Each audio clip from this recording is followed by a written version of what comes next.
Today on the channel, I'm reviewing the Suzuki Manji Sky. This is a variation of the Suzuki Manji that has lighter reeds and a more airy tone. So how is it? Is it any good? Who's it for? We're going to answer those questions in today's review. So let's go and get started. Hey, Jonah Fox here. Now, as I said, today we are reviewing the Manji Sky. Now, I have a couple Suzuki Manjis. They are pretty standard harmonicas, middle of the range, price-wise, like $50, $55. They're pretty good. They've never been my favorite. I would much prefer like a standard kind of middle of the range Hohner harmonica, or a Lee Oscar might be okay. Like there's some other harmonicas that are in that same price tier that I may prefer a little bit, but the Manji is perfectly fine. I use this specific harmonica. This is an E flat in my performing set of harmonicas. So I have a decent amount of experience playing this harmonica, and it sounds pretty good. But the Manji Sky, this is a half step down,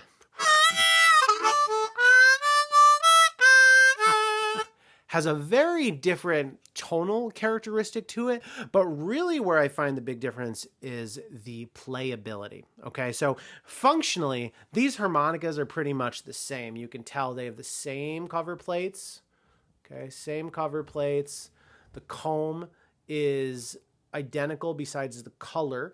Now, comb-wise on these Manji harmonicas, it's a mix of ABS resin and wood fiber. So it has some of the tonal characteristics of a wood-combed harmonica, but some of the practical functionality of a plastic comb harmonica, a little bit more reliable, a little more durable, easier to clean. So that's the deal with the Manji. And generally, I like the Manjis. I never found them to be the most airtight harmonica or whatever, so I didn't really know what to expect with the Manji Sky because I needed a new D harmonica. Recently, I got the JDR Assassin, and I like this harmonica. I feel like it feels great moving it side to side. The sound's okay, but it's a very tall harmonica.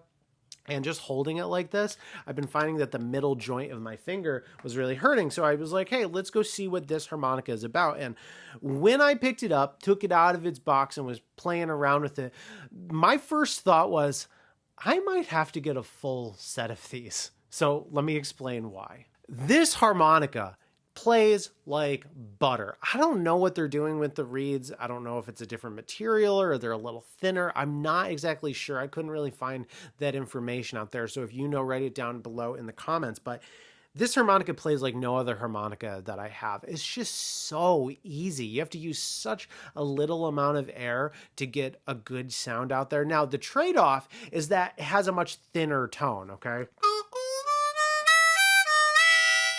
But I think the characteristic of the sound is still really good. Now, that thickness of the tone, I don't know how much that really matters. I mean, acoustically, you do notice it's not as good, I would imagine, for like some heavy blues music or something like that. But amplified, it's pretty much the same thing as a normal harmonica. And so you get this amazing playability and still a good quality of the sound just without a little bit of the body in a harmonica that's just, it's just so much easier to play this. Now, the biggest comparison I can make is between on guitar going from really heavy strings to really thin strings. So if you know anything about guitar, you have different string thicknesses. We call this a string gauge, okay? And so I used to on guitar play gauge 10 or 11 strings for years and years and years, and I never really tried the lower gauges because this is what my teachers were telling me. Hey, go do this.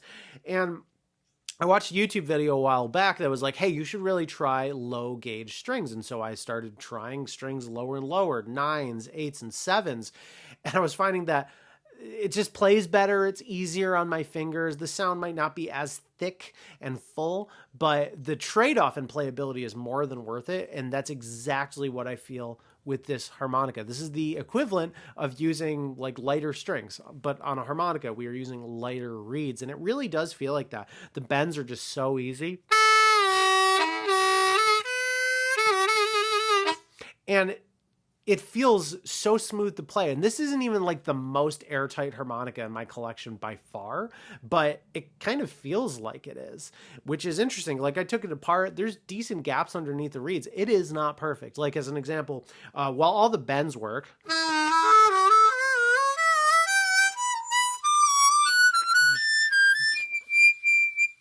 Okay, maybe hole 10 is struggling a little bit. But most of the bends work. The overblows don't work. I can hit them, but they're very squeaky and they don't sound very good.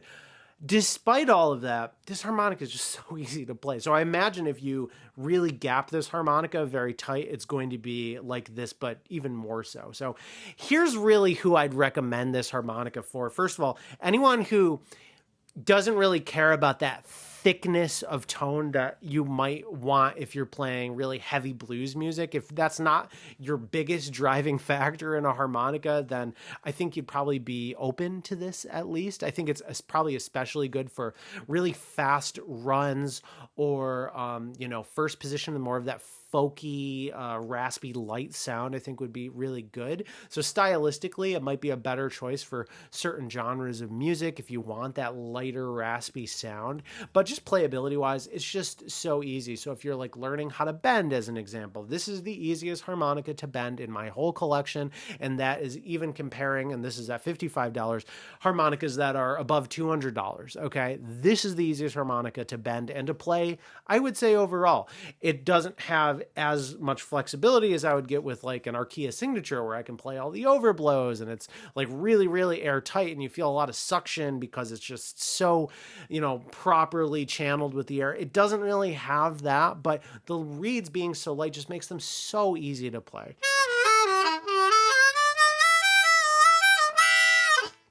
It's just so easy, and I like the tone. So honestly, I started playing this thing and I was like, I gotta get a whole bunch of these because I really like them.